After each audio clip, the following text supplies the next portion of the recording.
Hi, I'm Fred Diamond, and I'll be teaching Galois theory in the second semester. I'm just going to take a few minutes now to tell you what Galois theory is all about.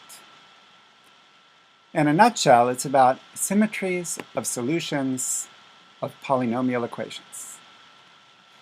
The simplest and most familiar example is complex conjugation. Plus I and minus I are the solutions of the equation x squared equal minus 1. That's how I is defined, as a square root of minus 1, but there's a sense in which plus and minus I are indistinguishable.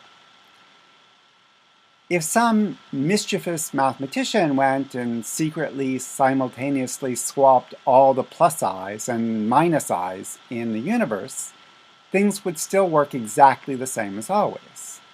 Mathematics wouldn't break. It wouldn't be like exchanging, say, plus 1 and minus 1. They really behave differently. Plus 1 is its own square, for example, minus 1 isn't. Things would just get messed up. The way to formulate this is to say that complex conjugation is an automorphism of the field of complex numbers. It preserves its algebraic structure. We're going to make this notion very general and precise during the semester using the notion of a Galois group. But before we do that, we have to set up some machinery from algebra, especially the theory of fields, so that we can study their automorphisms, and this will lead us to a beautiful theory based on ideas of the 19th century mathematicians Niels Henrik Abel and Évariste Galois. And we'll prove what's called the fundamental theorem of Galois theory,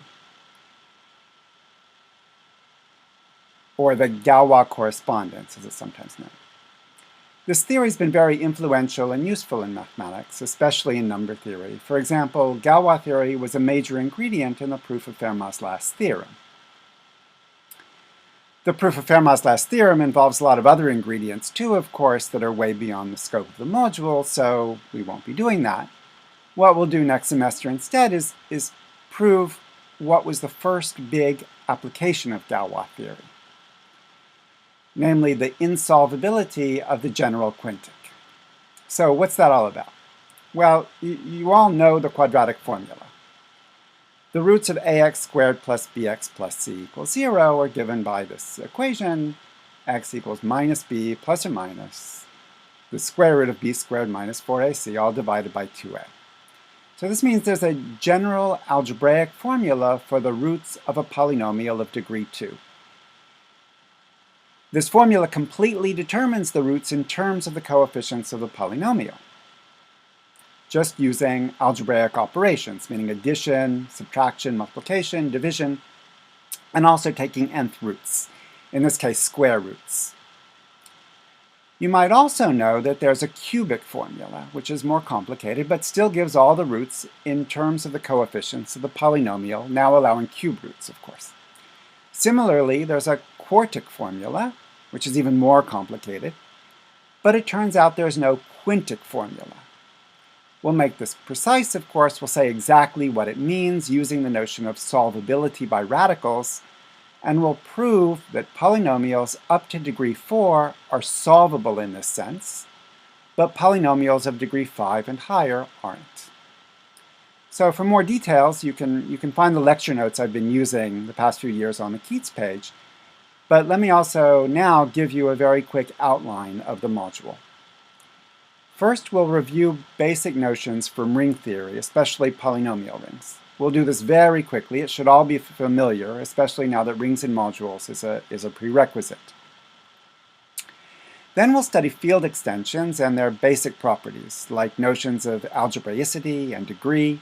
This should be partly familiar, but some of it will be new, and a thorough understanding will be essential to what comes later. Then we'll get to the heart of the topic, namely the notion of a Galois group, and we'll prove the fundamental theorem of Galois theory.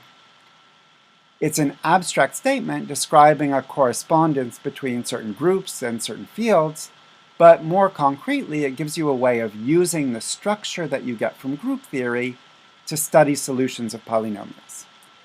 And we'll see how this works in lots of examples, mainly low-degree polynomials, but another type of example we'll study is finite fields, which are quite fun.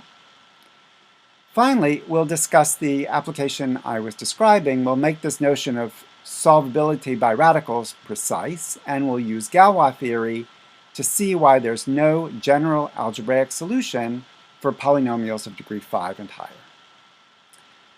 And at some point, you'll also find out what Évariste Galois, Alexander Hamilton, and Alexander Pushkin had in common. See you in January.